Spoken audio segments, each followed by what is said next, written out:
اور امت مسلمہ بالعموم جب کبھی ہم موبائل ہاتھ میں لے لیں تو بائیں ہاتھ میں ہم موبائل لے لیں اور دائیں ہاتھ میں ہم تسبیح رکھیں، اور تسبیح پڑھتے ہوئے بھی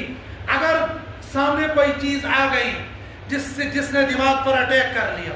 اور دماغ سے فوراً دل پر اس کے اثر انداز ہونے لگے اور دل سے وہ باڈی کے اندر اثر انداز ہونے لگے، فوراً کھڑے ہو جاؤ اور فوراً کو استغفر اللہ استغفر اللہ۔ یہاں سے اٹھو فوراً وضو کر لو، یہاں سے اٹھو 2 رکعت نماز پڑھ لو،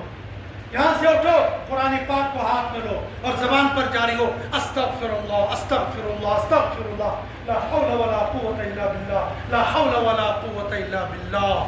اور اگر تب بھی کچھ نہ ہو سکے، پھر بھی گناہ کا دائی ہوتا رہے، زبان پر استغفار جاری ہے، ہاتھ میں قرآن ہے، وضو کر کے آیا ہے، فوراً سب کچھ چھوڑ چھاڑ کے مسجد کے اندر جاؤ، اے اللہ تو ہی مجھے بچانے والا ہے، تو مجھے بچا لے۔ یہ سب کچھ کرنا پڑے گا۔ ایسا نہیں ہے کہ حضرت جبریل علیہ السلام آئیں گے اور یہ کہیں گے عنایت اللہ تمہارے دل دماغ کے اندر گناہ کا دائیا پیدا ہو گیا، خبردار تم یہ کام مت کرنا، میرا ہاتھ پکڑیں گے اور میرے زبان پر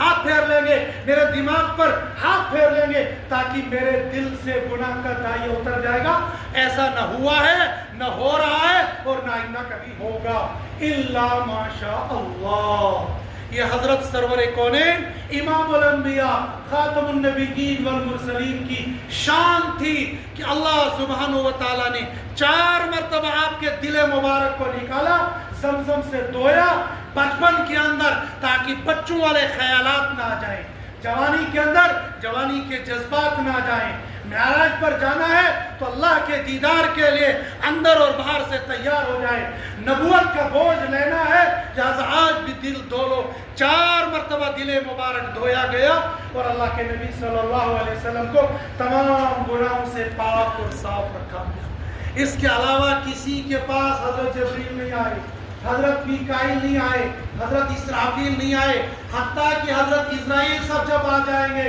اس وقت کہیں گے اسرائیل صاحب بس صرف 5 منٹ کی مہلت دو،